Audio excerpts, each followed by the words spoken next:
बिस्मिल्लाहिर्रहमानिर्रहीम। नाज़रीन अस्सलाम वालेकुम, मैं हूँ मंसूर आज़म काजी। वज़ीर आज़म शहबाज शरीफ ने पाकिस्तान मिलिट्री एकेडमी काकूल में पासिंग आउट परेड से खिताब करते हुए भारत की बेबुनियाद इल्ज़ामात को सख्ती से मुस्तरद करते हुए वाज़ह किया है कि पाकिस्तान एक ज़िम्मेदार रियासत के तौर पर गैर जानिबदार आलमी तहकीकात के लिए तैयार है। उन्होंने वाज़ह पैगाम दिया कि पानी हमारी ज़िंदगी है और अगर किसी ने हमारे आबी हकूक़ पर डाका डालने की कोशिश की तो पाकिस्तान भरपूर जवाब देगा।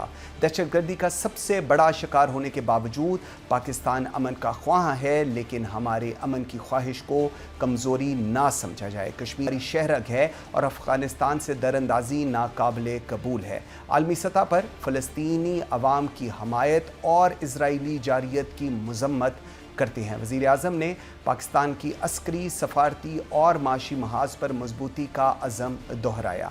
नाजरीन, पहलगाम फॉल्स फ्लैग ऑपरेशन और इसके बाद उठाए गए हिंदुस्तान के इक़दामात पर बहुत से अहम कानूनी सवालात उठ रहे हैं, जिनका जवाब जानने के लिए मेरे साथ मौजूद हैं अहमद बिलाल सूफ़ी। आप माहिर बैनुल अक़वामी क़वानीन हैं। बहुत शुक्रिया अहमद साहब आपके टाइम देने का।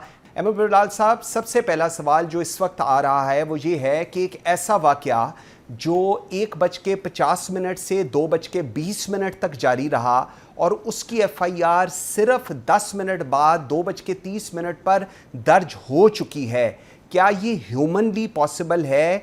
कानून इस पर क्या कहता है? और अगर ये FIR पहले से तैयार शुदा किसी मंसूबे का हिस्सा थी तो फिर इसके ऊपर अगर हम CPRC जो हिंदुस्तान की है उसमें 147 और 157 की, क्या ये सरीहन खिलाफ वर्जी नहीं है? जी, आपने दुरुस्त कहा कि नॉर्मली कोई भी वकूआ हो, कोई भी क्राइम सीन हो, चाहे वो छोटा क्राइम सीन हो या बड़ा क्राइम सीन हो, उसमें वाक़यात को सिमटने में टाइम लगता है। जो पुलिस है वो मौके तक पहुंचती है और मौके पे पहुंचने के बाद वो कवायद के बारे में बुनियादी या प्रिलिमिनरी एक असेसमेंट करने के बाद फिर थाने जाया जाता है।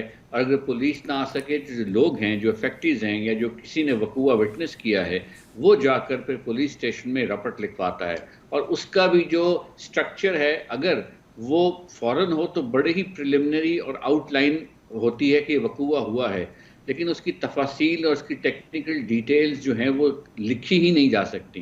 तो उससे तो ये लगता है कि ये जो FIR है इसका स्ट्रक्चर पहले से कंसीव था और एक आइडिया था कि इसको किस तरह से लेकर चलना है और इसकी बेस पर एक पॉलिटिकल और लीगल कैंपेन ग्लोबली को कैसे लॉन्च करना है। लेकिन उसकी जो डिटेल्स सामने आई हैं उससे ये चीज़ और मज़ीद एक्सपोज हो गई है। सो मैं ये समझता हूँ कि ये जो पूरा स्ट्रक्चर एक टेररिस्ट के वकूए का कराना, उसमें सिर्फ सिविलियंस को टारगेट करना, ये एक text book act of terrorism unfortunately है, क्योंकि इसमें नॉन कम्बैटेंट्स टारगेट हुए, इसमें ड्यूरिंग पीस टाइम हुआ और इसमें सेलेक्ट करके रिलीजियस बेस पर भी लोगों को आइडेंटिफाई करके मारा गया। सो गोया जो डिस्क्रिमिनेशन के इश्यूज़ हैं, लीगल इश्यूज़ हैं, वो सारे के सारे उनके अज्जा आपको इसमें नज़र आते हैं। ज़ाहिर है पाकिस्तान की हुकूमत ने पहले भी वाज़े तौर पर इसको कंडेम किया और जो कौमी सलामती कमेटी ने असेसमेंट की, जो उनके पास इंफॉर्मेशन थी, एविडेंस थी, मटेरियल था, जो भी कवायद उनके अपने सोर्सेस से उनके सामने थे, उसकी रोशनी में उन्होंने इसको कम्प्लीटली डिनाई किया। और उनको उस वक्त मालूम हो चुका था कि ये एक फॉल्स फ्लैग ऑपरेशन है और इसका मकसद है एक एनवायरनमेंट क्रिएट करना जिससे पाकिस्तान को प्रेशर में लाया जाए और फिर जो उनकी एक लॉन्ग टर्म स्ट्रेटजी है इंडस वाटर ट्रीटी से किसी तरह उसको एब्रोगेट करने की जानिब जो उनका सफ़र है, कई सालों से वो इसके लिए कोशिश कर रहे हैं, इसको उसका बहाना बनाकर रेज किया जाए। बिल्कुल तो इसीलिए जी जी। अच्छा, लेकिन अहमद साहब, मैं अब थोड़ा सा अगर इस FIR को थोड़ा आगे लेकर चलें, आपको लगता है कि पाकिस्तान को इस FIR को एक चार्ज शीट के तौर पर पूरी दुनिया को दिखाना चाहिए, बिलखसूस इंटरनेशनल कोर्ट ऑफ जस्टिस में, ताकि पाकिस्तान का जो मौक़िफ़ है कि हिंदुस्तान एक RSS दहशतगर्द जहनीत के हाथों में है और वो सिर्फ़ और सिर्फ इस पूरे खित्ते में दहशत गर्दी फैला रहा है, इसको आप फिर कैसे इसके साथ टैग अलॉन्ग करेंगे? देखिए जी, जो FIR है ये तो एक करंट वाकया है और नॉर्मली जिससे हम कहते हैं ये एक वाकया जो बुनियाद बनेगा किसी भी बैनुल अक़वामी फोरम का कॉग्निजेंस लेने के लिए। यानी कोई भी फोरम इसकी कॉग्निजेंस ले सकता है, लेकिन मेरी राय में जो सबसे रेलेवेंट फोरम है वो काउंटर टेररिज्म कमेटी है, जो यूएन सिक्योरिटी काउंसिल ने बनाई हुई है और उसकी रेजोल्यूशन 1373 के नीचे कायम हुई है। 20-22 साल से ये काउंटर टेररिज्म कमेटी बहुत इफेक्टिवली काम कर रही है और इसके बाद सिक्योरिटी काउंसिल ने कोई 30 के करीब रेजोल्यूशंस इससे मुंसलिका पास की हैं, जो इस काउंसिल, इस कमेटी के मैंडेट को ऑल्टर, इम्प्रूव और उसमें जो बाकी तफसीलात हैं उसके बारे में आइडेंटिफाई करती हैं। सो इनफैक्ट 1373 काउंटर टेररिज्म की जो है पूरी रिजीम चैप्टर 7 की रेजोल्यूशंस का एक पलंदा है जो इसके मुख्तलिफ खदोखाल, terms of reference, functioning, power और जुरिस्डिक्शन की निशानदेही करता है।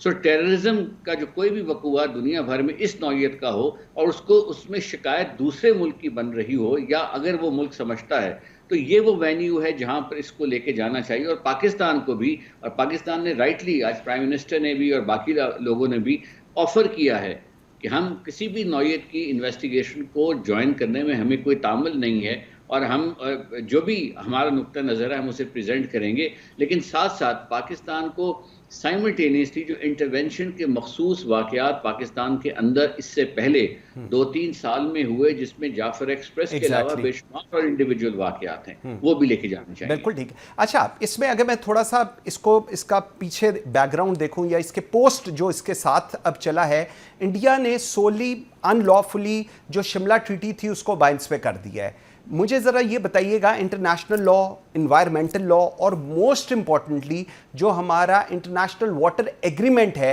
वो अब इससे किस तरह डिसरप्ट होता है? क्योंकि obviously short term, mid term में तो उसका कोई इंप्लीमेंटेशन नहीं देखते, बट इवेंचुअली ये एक ग्रेटर गेम थी जो हिंदुस्तान ने खेली है और उसका अब ये जो चीज़ें मैंने आपसे रिक्वेस्ट की हैं, इसका इम्पैक्ट कैसे हम देखेंगे इस पर?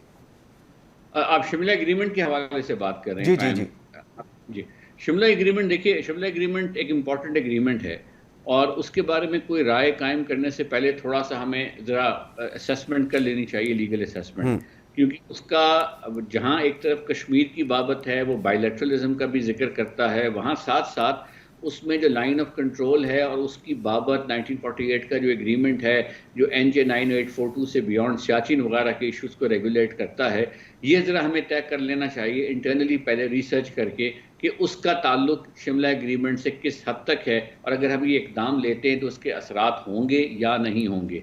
दूसरी बात जो है वो ये है कि शिमला एग्रीमेंट की वायलेशन खुद इंडिया की जानिब से कई मरतबा हो चुकी है। सबसे रीसेंट वायलेशन जो है वो 5 अगस्त 2019 का वाक़या, जो उन्होंने प्रेसिडेंशियल ऑर्डर इशू करके ऑक्यूपाइड कश्मीर को अपना हिस्सा बना लिया और साथ साथ गिलगित बल्तिस्तान के ऊपर भी अपना टाइटल क्लेम कर लिया, आज़ाद जम्मू एंड कश्मीर के ऊपर टाइटल क्लेम कर लिया, लद्दाख के ऊपर टाइटल क्लेम कर लिया। तो इन अदर वर्ड्स उन्होंने लद्दाख पे जो चाइना के पास था, उन्होंने डिफेक्टो कश्मीर इशू में चाइना को भी पार्टी बना लिया है इन माय असेसमेंट, बिकॉज उन्होंने अब उसका जो स्पेक्ट्रम है उसको फैला लिया है। सो ये एक सिचुएशन बन गई है। दूसरी बात आपने कही कि अभी फौरी तो ज़ाहिर है कोई रेजरवायर बनाने की उनके पास शायद रिसोर्सेज अगर हों भी, तो बनाते बनाते भी महीनों या कुछ साल लग सकते हैं कि वो इस पोजीशन में आए कि पाकिस्तान के पानी को डाइवर्ट कर सकें, ऑब्स्ट्रक्ट कर सकते हैं, शायद फ्लो पर कुछ उस पर इनकम्बरेंस क्रिएट कर सकें। लेकिन इशू ये नहीं है from a legal point of view कि वो कब ऐसी जारियत करते हैं actually execute on the ground. Issue ये है कि उन्होंने एक लीगल डिक्लेरेशन दे दी है कि ये ट्रीटी जो अपर और लोअर राइपेरियन के माबैन पानी के मामलात को डील करती है, now it stands in abeyance from their point of view. मेरे पॉइंट ऑफ व्यू से बतौर international law person I don't think so it can be, it remains effective, it is very much a valid treaty. लेकिन जो उनका कहना है उसकी मिसाल मैं आपको ऐसे दूं, मेरे अगर साथ वाले घर वाले से लड़ाई हो और मैं उसको एकदम ये कह दूं कि मैं तुम्हारी रजिस्ट्री को नहीं मानता, मैं तुम्हारे घर में अभी दाखिल नहीं होऊंगा, मगर मैं तुम्हारी रजिस्ट्री को तुम्हारी मलकियत से इनकारी हूं, अब मेरा जब दिल करेगा मैं तुम्हारे घर की तरफ आऊंगा। तो ये कहना भी बहुत काफी होता है और ये मैं समझता हूं कि ये कहना कि हम इस ट्रीटी को नहीं मानना चाह रहे, ये इसको साइडलाइन करना चाह रहे हैं, कभी उसको कहते हैं आज से 8-9 साल पहले हम एब्रोगेट करने की तरफ जा रहे हैं, कभी उसके बारे में ये राय कायम करते हैं कि जी हमें ये दोबारा नेगोशिएट करनी है बिकॉज सर्कमस्टांसेस में तब्दीली आई है, जिस प्रिजम्पशन पर ये सब ट्रीटी मामला तय हुए थे 1960, वो प्रिजम्पशंस तब्दील हो गई हैं। अभी वहाँ पे मामला रुका हुआ था यानी कि अभी अगर आपने नेगोशिएशंस के लिए ओपन के लेटर्स लिखे हैं, अभी उसका खातिर ख्वाह एक्सचेंज प्रॉपर चल रहा था या नहीं, जो भी उस पर राय कायम हो रही थी, अब आपने फौरन उसको इन अबेंस डिक्लेयर कर दिया। तो इसी चूंकि ये व्यू इंटरनेशनल लॉ के खिलाफ व्यू है, इसलिए इंडिया को भी कोई पजीराई दुनिया भर से कहीं से नहीं मिली अभी तक। बिल्कुल सही। अच्छा, इस तमाम तर सूरत हाल में वर्ल्ड बैंक जो है, जो गारंटर है, वो कब इंटरवीन आपको लगता है करेगा, या पाकिस्तान को खुद उसके पास जाना चाहिए कि इस वक्त की ये सूरत हाल है? इस पर भी थोड़ी सी रोशनी डालिएगा। देखिए, मेरी राय में वर्ल्ड बैंक गारंटर इस हद तक था कि वो फैसिलिटेट कर रहा था, और जो कुछ डिस्प्यूट रेजोल्यूशन मैकेनिज्म जो हैं उसके अंदर कुछ रोल उसको दिया गया है, लेकिन वो इस नौयत का गारंटर नहीं है कि वो इम्प्लीमेंटिंग मैकेनिज्म बनाना शुरू कर दे। फौरन कोई इंस्पेक्टर जनरल पुलिस भेजे और कहे कि जाके फौरन ही पानी खोल दो और फौरन आ जाए, इस नौयत की जुरिस्डिक्शन वर्ल्ड बैंक के पास नहीं है, ना ही। तो इसलिए मैं समझता हूँ कि हमें उनसे बहुत ज़्यादा एक्सपेक्टेशंस नहीं हैं। ठीक है। जो मैं देख रहा हूँ, जिस तरह ये प्रेस रिलीजेज आई हैं, दोनों प्रेस रिलीज आप साइड बाय साइड रख के देखें, तो it is a very serious situation. Two nuclear armed states are threatening each other, और फिर वो हमें मजीद प्रोवोक कर रहे हैं कि हम और एक्सट्रीम मेजर्स की तरफ जाएं। जो उनका मीडिया है, जो उनके लोग हैं, जो उनके एनालिस्ट हैं, जो उनकी ऑफिशियल, अब ये भी नैरेटिव जो है वो इनफॉर्मली प्रॉम्प्ट किया जा रहा है ना, कि आप ये बातें करें, हम छोड़ेंगे नहीं, पानी नहीं देंगे, ये करेंगे, वो करेंगे। सो आप खुद उस टेम्परेचर को रेज कर रहे हैं। Unfortunately you are forcing Pakistan to react further. Pakistan ने अब तक जो रिएक्शन दिया है वो इंटरनेशनल लॉ के हम आंग है, वो प्रोपोर्शनेट रिस्पॉन्स है। True. लेकिन but we hope that there will be an intervention by international community at the earliest. बिल्कुल सही। लास्ट मुझे जरा बताइएगा था, व्हाट रोल यूनाइटेड नेशन और सिक्योरिटी काउंसिल या office of secretary general can play in this whole scenario? क्या आपको लगता है कि वो अभी तक प्ले हो जाना चाहिए था, या गोइंग फॉरवर्ड आपको लगता है कि दे आर जस्ट एवेल्युएटिंग कि सिचुएशन किस हद तक आगे जाती है और उसके बाद दे विल इंटरवीन? देखिए, जब हम अक़वाम मुत्तहिदा कहते हैं या यूनाइटेड नेशंस कहते हैं, हमारे जहन में बस एक सिंगल एक एंटिटी आती है, जबकि ऐसा नहीं है। अक़वाम मुत्तहिदा एक बहुत बड़ा सेटअप है, और उसमें मैनी ऑर्गेनाइजेशंस हैं जो इसके सबसेट्स हैं। उसमें 3 या 4 ऑर्गेनाइजेशंस, बल्कि शायद उससे ज़्यादा, हमारे लिए इंतहाई रेलेवेंट है। उसमें एक ऑफिस ऑफ सेक्रेटरी जनरल है, जिसके पास ये मैंडेट है कि वो किसी मैटर को सिक्योरिटी काउंसिल के एजेंडे पे ला सकता है जब उसको लगे किसी जगह एंडेंजर हो रहा है पीस एंड सिक्योरिटी। उसके अलावा सिक्योरिटी काउंसिल खुद है, यानी कोई existing member of security council जो है वो इस इशू को टेबल कर सकता है सिक्योरिटी काउंसिल की प्रोसीडिंग्स के अंदर, कि देखिए, मेरी नॉलेज में आया कि रीसेंट डेवलपमेंट साउथ एशिया में पाकिस्तान और इंडिया के माबैन एक सिचुएशन डिटेरिएट करी, let us discuss this, let's call both the countries and hear their point of view and then see what we need to do on that. इसी तरह third जो option होगी वो आपकी ह्यूमन राइट्स कमेटी की, उसके framework की होगी, क्योंकि जो जिनीवा में बैठे हुए हैं, क्योंकि पानी का रोकना राइट टू फूड को इफेक्ट करता है, राइट टू लाइफ को इफेक्ट करता है, तो उसके अपने फ्रेमवर्क्स हैं। तो मैं समझता हूँ कि आपके पास मल्टीपल फोरम्स होंगे, और एक इम्पॉर्टेंट फोरम जिसका मैंने दरमियान शुरू में जिक्र किया वो CTC है, काउंटर टेररिज्म कमेटी है। और उस काउंटर टेररिज्म कमेटी में जो इंडिया की इंटरवेंशन है, उसको इस तरह से प्लीड करना चाहिए कि इंडिया की intervention in Pakistan and acts of terrorism is blocking Pakistan's ability to fulfill its obligation under 1373. True. India block कर रहा है ना, इंडिया ऑब्स्ट्रक्ट करवा रहा है। तो इसलिए ये सब बातों को सामने रखते हुए मेरा ख्याल है पाकिस्तान को ये चीज जो है वहां लेके जानी चाहिए, और पाकिस्तान के मंदूबीन have to play a very proactive very role, vital role in this. बिल्कुल push this to bring it to their notice. बिल्कुल ठीक है। एम बिलाल सूफी साहब, thank you very much ji, very grateful for your time. नाज़रीन, एक ब्रेक लेते हैं जी, break से वापस आते हैं तो खुर्रम दस्तगीर साबिक वज़ीर दिफा हमारे साथ होंगे और इसी चीज़ को कंटिन्यू करेंगे, बिकॉज जिस वक्त ये पूरी प्रोसेस चल रहा था उस वक्त गारंटर जहाँ पर स्टेट बैंक था वहाँ पर P5 कंट्रीज़ भी थी, और उन्होंने भी कहा था कि अगर कोई ऐसी सिचुएशन क्रिएट होगी तो वी विल इंटरवीन। वो सूरत हाल क्या है, इस पर बात करेंगे, मेरे साथ रहिए। Welcome back after the break. जी नाज़रीन, मेरे साथ हैं खुरम दस्तगीर, साबिक़ वज़ीर दिफ़ा, मुस्लिम लीग नून के सीनियर रहनुमा। बहुत शुक्रिया खुरम साहब आपके टाइम देने का।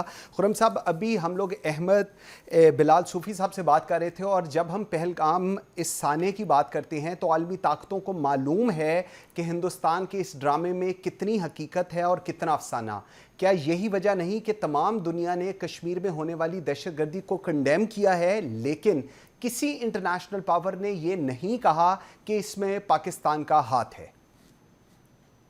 जी, और वो कह भी नहीं सकते, बिकॉज हिंदुस्तान की तरफ से अब जब के इस वाक्य को 96 घंटे से जायद गुजर गए हैं, वो अंग्रेजी में कहते हैं सिंगल श्रेड ऑफ एविडेंस, यानी किसी सबूत का एक टुकड़ा भी पेश नहीं कर सके दुनिया के सामने कि इसमें किसी भी तरह पाकिस्तान का हाथ था। और दूसरा ये है कि हिंदुस्तान बहुत एक अपनी खुद बड़ाई में कहते रहे कि जी हमारे पास एक ट्रिपल सिक्योरिटी उस वक्त बैरियर्स हैं वहाँ कश्मीर के बॉर्डर के ऊपर के, जी हमने 3 लेयर्स सिक्योरिटी की बनाई हुई हैं।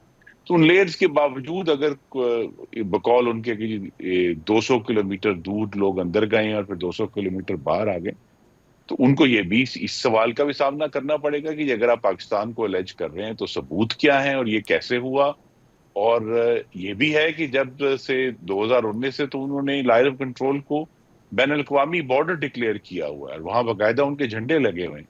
ये उनके लिए भी एक बहुत बड़ा फेलियर है। तो लिहाजा उन्होंने एक नी जर्क रिएक्शन के तौर पे उनके और उनके मीडिया ने पाकिस्तान को ब्लेम तो कर दिया है, लेकिन वो सरकारी तौर पर भी अभी तक उस तरह ब्लेम नहीं कर सके पाकिस्तान को। वो बुरा भला कह रहे हैं, लेकिन जो उनकी आदत है, लेकिन बाकायदा तौर पे कहीं से भी उनके पास चूंकि एविडेंस नहीं है तो दुनिया उसको मानने के लिए तैयार नहीं। इसीलिए डोनाल्ड ट्रंप का भी, मैं फिर अंग्रेजी का लफ्ज इस्तेमाल करूं, एक डिसमिसिव बयान आया है इस बारे में। उन्होंने हिंदुस्तान की इस एलिगेशन को बिल्कुल भी संजीदगी से नहीं लिया। तो ये यही वजह है कि जो बैनुल-अक़वामी कम्युनिटी है उसको ये भी अंदाजा है कि गालिबन बीजेपी जो इस वक्त हुक्मरान जमात है हिंदुस्तान में, वो अपना बिहार का इलेक्शन जीतना चाहते हैं। तो उन्होंने खुद एक स्टंट रेज किया है, लेकिन हमारे लिए उसमें बहरहाल एक जरूर चौकन्ना रहने की और निगरानी की बात है, क्योंकि पहली दफा जो है पानी को बतौर इख्तियार इस्तेमाल करने का इंदिया दिया है हिंदुस्तान। अच्छा खुरम साहब, अगर शिमला ट्रीटी की बात करें, अभी हम पहले भी ये बात कर रहे थे, एक तो वर्ल्ड बैंक ने इसके अंदर गारंटियर, और अभी अहमद बिलाल सूफ़ी साहब कह रहे थे उसमें इस हद तक गारंटी नहीं थी, लेकिन हाँ ऑब्वियसली इस ट्रांजैक्शन को थ्रू करने के लिए वर्ल्ड बैंक का एक रोल ज़रूर है। लेकिन आपको याद होगा जब 1985 में ये हुआ तो P5 कंट्रीज़ ने अपनी बाइंग दी थी कि अगर कोई ऐसी चीज़ सरफेस हुई तो हम लोग इंटरवीन करेंगे। इसको लेकर आपका क्या ख्याल है? अब सूरत हाल किस तरफ जाती आपको नज़र आ रही है? क्योंकि अनलाइकली बिल्कुल हम देख रहे हैं कि जो सिक्योरिटी फोर्सेस हों, चाहे वो हिंदुस्तान की हों चाहे हमारी हों, उनकी मूवमेंट जो है वो शुरू होती नज़र भी आ रही है, और वो अपेरेंटली लग भी रहा है जो हिंदुस्तान के अज़ाइम हैं कि वो कुछ ना कुछ करेगा। और ऑब्वियसली थ्रू देयर मीडिया जिस तरह का एक बुली एटीट्यूड वो शो कर रहे हैं, वो भी एक इंतहाई अफसोसनाक चीज़ है। ये ज्यादा इम्कान तो इसी का है कि जिस तरह उन्होंने एक जिसे हम कहते हैं घोस्ट स्ट्राइक्स की थी 2016 में, कुछ उस किस्म का वाकया करके वो एक खुद ही अपनी फतह का ऐलान करके तो पीछे हट जाएंगे, क्योंकि उन्हें भी ये अंदाजा है। और इसका दुरुस्त तौर पर पाकिस्तान की नेशनल सिक्योरिटी कमेटी ने, जो सिविलियन और अस्करी क़यादत है, उन्होंने वाज़ेह तौर पर यह कहा है कि ये हमसे अगर पानी को रोकने की कोशिश की गई तो हम उसे ऐलान जंग तस्वुर करेंगे और उसके मुताबिक एक्ट करेंगे। बिल्कुल 2019 में हिंदुस्तान ने एक कोशिश की और उन्होंने अपने जहाज भिजवाए और उसका उन्हें फिर मुंह की खानी पड़ी। तो गालिबन इस दफा भी पानी को जो उन्होंने इशू रेज किया है कि उनके पास और शायद दूसरी बढ़कें खत्म हो गई, तो लिहाजा पानी रह गया था। जो 2016 में भी इन्होंने उड़ी के बाद भी नरेंद्र मोदी ने ये बात की थी और धमकी दी थी, और बड़े अरसे से ये पानी का इशू जो है उसको रेज कर रहे हैं। लेकिन दिफाई हलकों में जब भी किसी खतरे की एक्चुअल हिसाब किताब किया जाता है, कैलकुलेशन की जाती है, तो उस पर देखना चाहता है कि उनके बयानों पर नहीं बल्कि सलाहियत पर। तो हिंदुस्तान के पास जो 3 मगरबी दरिया हैं उन पर एक बहुत मैं कहूँगा कि कलील सलाहियत है पानी को रोकने की। वो तो खुद जो उनका मकबूजा कश्मीर है उसमें पानी डूबेगा, और 2014 में हमने देखा था कि सैलाब आया और पाकिस्तान की तरफ पूरा पानी खोल देने के बावजूद श्रीनगर जो है वो डूब गया था 2014। बिल्कुल ऐसे। तो लिहाजा उनको भी इस बात का अंदाजा है, तो उन्होंने इस इशू को रेज जरूर किया है। और चूंकि अब सवाल यही है जिसकी तरफ आप इशारा भी कर रहे हैं, क्या 2021 में जो लाइन ऑफ कंट्रोल के ऊपर एक सीज फायर पाकिस्तान और हिंदुस्तान के ने एग्री किया था, क्या वो कायम रहता है या नहीं, उसको किस तरह वो तोड़ने की कोशिश करते हैं। हाल पाकिस्तान हर लिहाज से अल्हम्दुलिल्लाह मुत्तहिद और चौकन्ना है, और हम इसकी पूरी जो सिचुएशन है उसको बहुत करीब से देख रहे हैं, और इंशाल्लाह हिंदुस्तान की किसी भी इंकर्जन को बहुत ही भरपूर तरीके से रोकेंगे भी और उसका जवाब भी देंगे। बिल्कुल ठीक है। सिंतास मुआहदे की अगर बात करें, उसकी शिकों के मुताबिक किसी 3 पॉइंट्स थे। एक, कोई तनाज़ा होगा, उसकी सूरत में पहले दोनों ममालिक बाहमी बातचीत से मसला हल करेंगे, वो चीज़ नल एंड वाइड हो गई।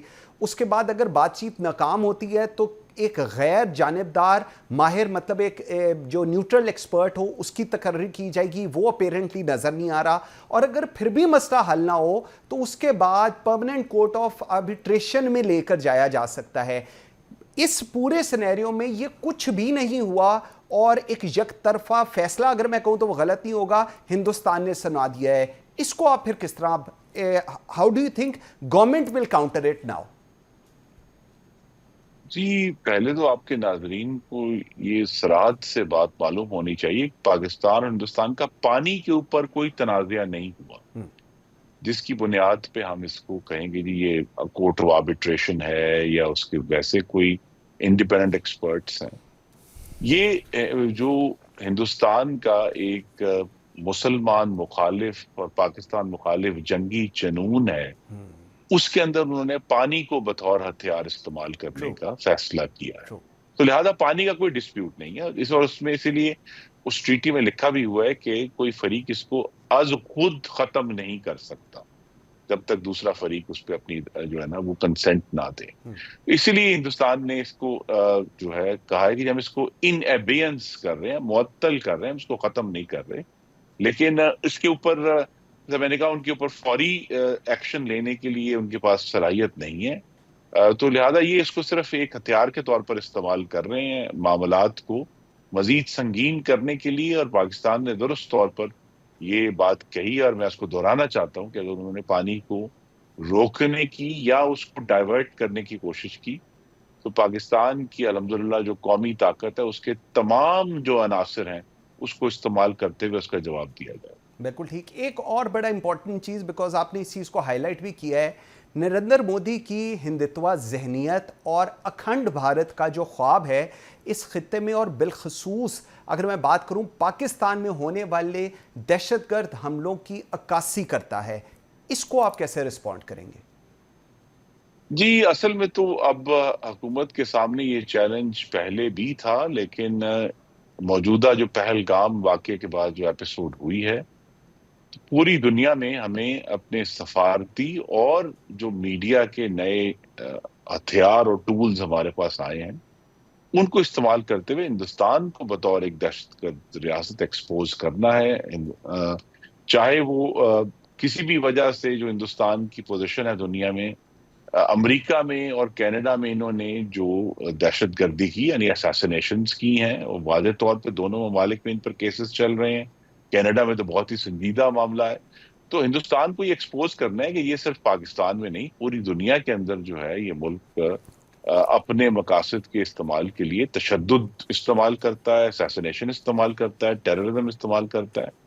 और हकीकत ये है कि अगर वाकई जो है इनको अपने मुल्क की यानी हिंदुस्तान को अपने मुल्क की तरक्की मकसूद हो तो वो ये काम नहीं करेंगे। लेकिन वहाँ की जो सियासी क़यादत है इस वक्त, जो हुक्मरान जमात है बीजेपी, उसकी चूंकि बुनियाद ही मुस्लिम मुखालिफ नफरत पर रखी गई है, तो लिहाजा वो उस मुस्लिम मुखालिफ नफरत को इस्तेमाल करते हुए और अपनी जो गरूर है या तकब्बुर है जिसको हुब्रिस कहते हैं उसको इस्तेमाल करते हुए वो ये काम कर रहे हैं। लेकिन पाकिस्तान को के पास एक अच्छा मौका है कि इस वक्त जबकि हिंदुस्तान बगैर सबूत और शवाहिद के उसने पाकिस्तान पर जो है इस किस्म के इकदामात का इंदिया दिया है, और जिसमें पानी तक को उसने घसीट लिया। पानी पूरी दुनिया में मंसूर साहब बहुत ही एक हसास मामला है, True. और बहुत कम हमने देखा गया है कि पानी को इवन जंगों के दौरान भी रोका जाए।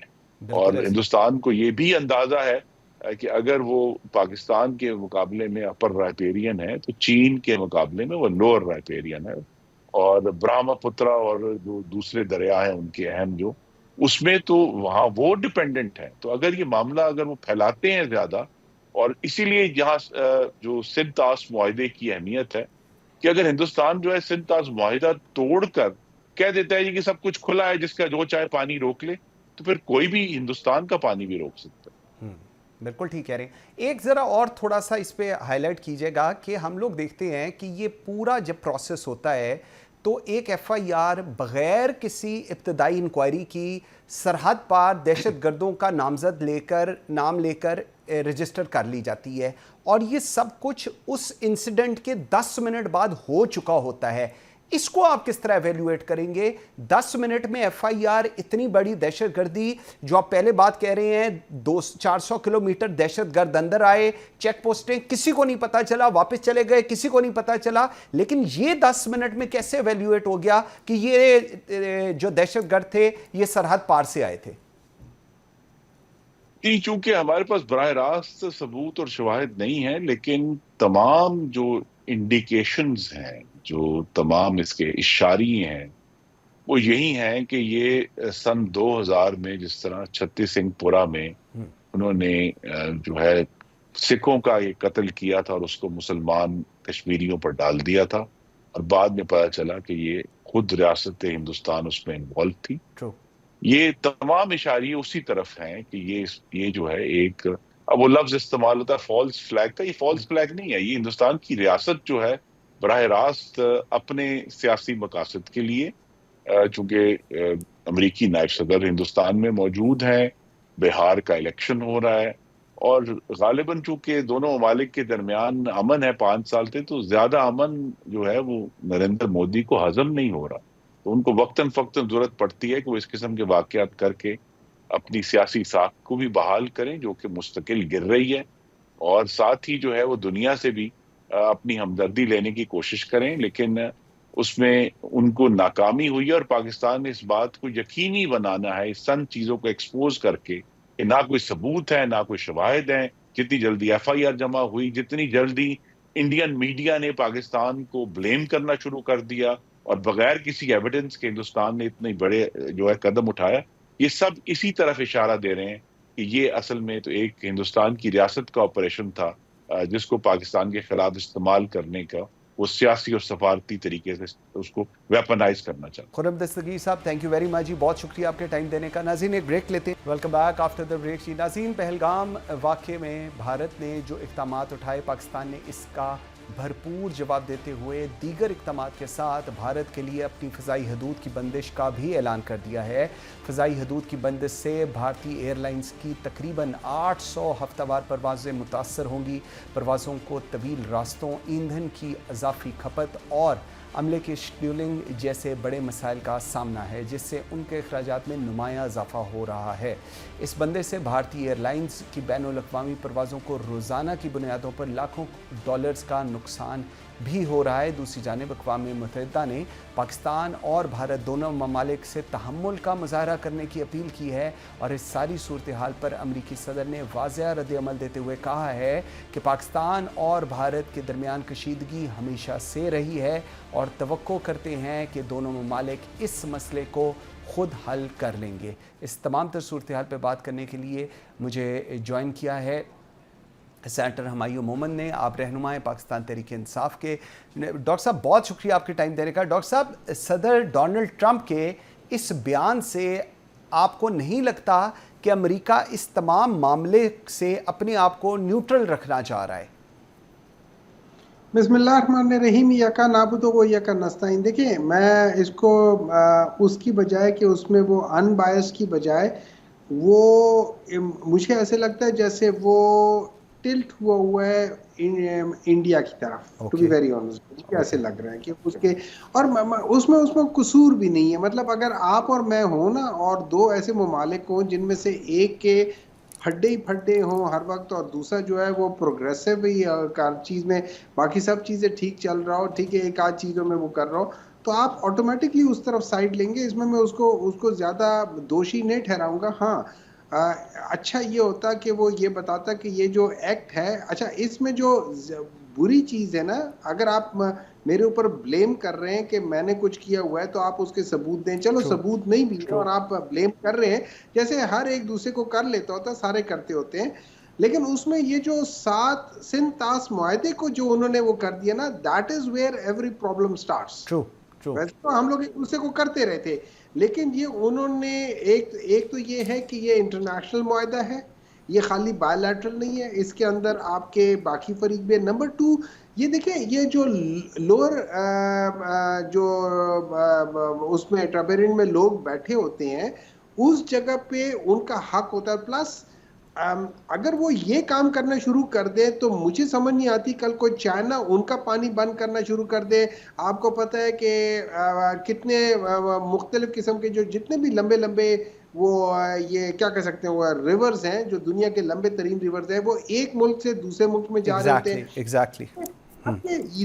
These are called international waters। एक किस्म का ये रिवर होता है जो एक जगह से निकल रहा है और दूसरी जगहों पे जाके जा रहे हैं। इस पे आप किसी को रोक नहीं सकते। हाँ, हम लोग इतने नालायक जरूर हैं कि हमने पिछले 40 साल में 45 साल में हमने उसके ऊपर कोई डैम नहीं बनाया, हमने अपने काम ठीक नहीं किए, लेकिन ओवरऑल आप इसको कर नहीं सकते। बिल्कुल। अच्छा डॉक्टर साहब, एक इसके साथ ही जरा आपने क्योंकि चाइना का नाम लिया था, चाइना की जानिब से भी सिंतास मुआहदे की मुअत्तली पर शदीद रद्द-ए-अमल सामने आया है। उन्होंने कहा है कि अगर भारत पाकिस्तान का पानी रोकेगा तो हम भी भारत का पानी रोकने की सलाहियत रखते हैं।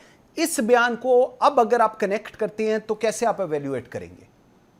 देखिए, मैं ये समझता हूँ यहाँ पे चाइना ने मतलब एक किस्म का उनको वार्न नहीं किया, लेकिन उनको समझाने की कोशिश की है कि जिस पॉइंट ऑफ व्यू के लिहाज से आप एक काम कर रहे हो, कल को आपके पास वो कोई होगा नहीं, क्योंकि आपका सारा का सारा लद्दाख और ऊपर से जो आ रहा है वो तो हमारे वहां से आ रहा है। जब हमने रोक दिया तो फिर आप किधर जाओगे?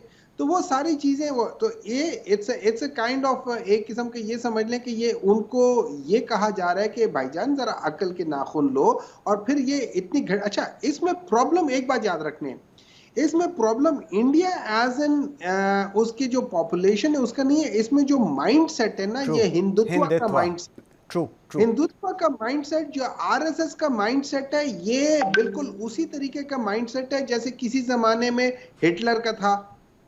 ये बेसिकली या अपने आप को एक सुपीरियर वो कर रहे हैं और बाकी लोगों को ये क्या कह सकते हैं उसको, उनको विंडिकेट कर रहे हैं। ये जो माइंडसेट है ना, इस माइंडसेट के खिलाफ लोगों को खड़ा होना चाहिए। इसमें मे बी कांग्रेस को मैं इल्जाम नहीं दूंगा, क्योंकि कांग्रेस में भी हिंदू हैं, इनके पास भी हिंदू है। सो एज एन हिंदू मैं ये नहीं कहूंगा, लेकिन ये एक एक्सट्रीमिस्ट माइंडसेट है। ये बेसिकली आप ये समझ लें कि ये इंडिया के या हिंदू के ये आईएसएस है। They are extremist. ये लोग जाके किसी भी त्यौहार में जाके मुसलमानों को जलाना शुरू कर देते हैं, उनको लिंच करना शुरू कर देते हैं, क्रिश्चियंस को करते हैं, बाकी सिखों को करते हैं। तो ये वो एक माइंडसेट है जिसके खिलाफ पूरी दुनिया को उठना चाहिए। प्लस इनका अभी रिसेंटली आपने कनाडा में, अमेरिका में जो इनका रोल है उसमें देखा हुआ है। मुझे नहीं पड़ता, प्लीज करेक्ट मी, कि अगर मियां नवाज शरीफ साहब ने कोई बयान दिया हो ये मोदी के इस इकदाम के खिलाफ, मुझे मेरी नजरों से नहीं गुजरा, आपकी नजरों से गुजरा? आप नहीं, बिल्कुल नहीं दिया अभी तक। मुझे एक बात बताएं, मैं प्राइम मिनिस्टर साहब से आपके तवज्जुह से पूछना चाहूंगा, भाईजान आपको किसने कहा है कि हम यहाँ पे इसके बारे में एक क्या कह सकते हैं फैक्ट फाइंडिंग कमेटी या उस लिहाज से वो करेंगे? आपको कौन सी फैक्ट फाइंडिंग? आप सिंपल कहो कि यार तुम लोगों ने सारी 420 की हुई है। बिल्कुल ऐसे ही, ठीक कह रहे हैं। अच्छा, बिल्कुल इन लोगों का आखिरकार मुझे इतना सॉफ्ट कॉर्नर मोदी की गवर्नमेंट की तरफ क्यों नजर आता है? आई डोंट नो, मुझे ऐसे लग रहा है कि they are too soft for them. Okay, point आगे आपका बिल्कुल। अच्छा, थोड़ा सा मैं आगे लेकर चलूं बिकॉज एक और भी बड़ी दो खबरें इंपॉर्टेंट है। पहले तो ज़रा बताइएगा कि खान साहब ने चीफ जस्टिस को बराह रास्त ख़त लिखे हैं और अपने मुकदमात और मुलाकातों की पाबंदियों की शिकायत की है। इस पे आपका क्या व्यू पॉइंट है? क्योंकि हुकूमत कह रही है इस वक्त की सूरत हाल में ऐसे ख़त शायद नहीं मुनासिब नहीं थे। एक क्योस की सूरत हाल में पूरा मुल्क है, जंग मुसल्लत की जा रही है, ये थोड़ा सा टाइमिंग के ऊपर बात की जा रही है। Your views? देखिए, इस तरह है कि इस हुकूमत को असल में हिस्ट्री, अनपढ़ लोग हैं, पढ़े लिखे नहीं हैं। अगर अगर जस्टिस की बात करें तो मुझे विंस्टन चर्चिल की वो याद आ जाता है कि वो जंग अजीम के दरमियान में उन लोगों ने पूछा था कि कहीं आप लोग उन्होंने कहा कि अगर हमारा जस्टिस सिस्टम काम कर रहा है तो कोई हमें नहीं कर। असल चीज आपकी जो बैकबोन होती है ना, वो जस्टिस सिस्टम है। और जस्टिस सिस्टम के लिहाज से मैं आपको एक चीज समझा देता हूँ। देखिए, फैक्ट ये है कि पाकिस्तान में जो सबसे बड़ी पॉलिटिकल जमात है, बड़ी पॉलिटिकल जमात का मतलब ये नहीं है कि सबसे ज्यादा उन्होंने अपने टिकट बांटे थे।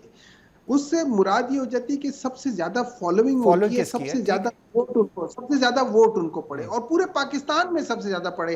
वो रीजनल जमात नहीं है, वो नेशनल जमात है उसमें। ठीक है, तो उस लिहाज से आप उस जमात के, आपको चाहिए ऐसे मौके में आप अवाम का, आपको चाहिए कि आप उनकी स्ट्रेंथ अपने साथ करें। अब अवाम की दिल की धड़कन जो है जब इमरान खान के साथ होती है, दिस वाज द टाइम के हुकूमत को खुद आगे आना चाहिए था और कहना चाहिए था कि देखो, in the larger interest of the country we want to have a unified stance. हम इमरान खान को ये बेल पे बाहर करते हैं और हम इन सब चीजों पे लेकर करते हैं ताकि देखें उसकी एक हिस्ट्री भी रही है 2019 वेरी वैलिड। जो इस वक्त सारी सूरत हाल है, खान साहब को भी अगर साथ हो। अच्छा, लास्ट मुझे जरा बताएं, वजीराबाद में जिस शख्स ने खान साहब के ऊपर हमला किया था उसको आज एंटी टेररिस्ट कोर्ट ने 2 मरतबा उम्र कैद की सजा दी है। इस पे भी अपना व्यू पॉइंट दीजिएगा। देखिए, इस पे मेरा व्यू पॉइंट ना लें तो बेहतर है। मतलब वो होता है ना कि वो फिर हो जाएगा ना, अपने भी खफा मुझसे बेगाने भी नाखुश, मैं ज़हर हल को कभी कह ना सका कंद। मेरे ख्याल में वो बेचारे ने कुछ किया नहीं था, वो ही इज अ स्केपगोट। उस शख्स जिसको सजा दी गई है, आप कह रहे हैं कि उसने कुछ नहीं किया था, ही वाज अ स्केपगोट। आप उसको समझ ले कि वो पिस्टल है। ओके, पिस्टल चलाने वाला कोई और है। डॉक्टर हुमायूं मेमन साहब, थैंक यू वेरी मच जी, बहुत शुक्रिया आपके टाइम देने का। नाज़रीन, आज के लिए इतना ही। मुझे मंसूर आजम काजी को दीजिए इजाज़त। अल्लाह हाफ़िज़।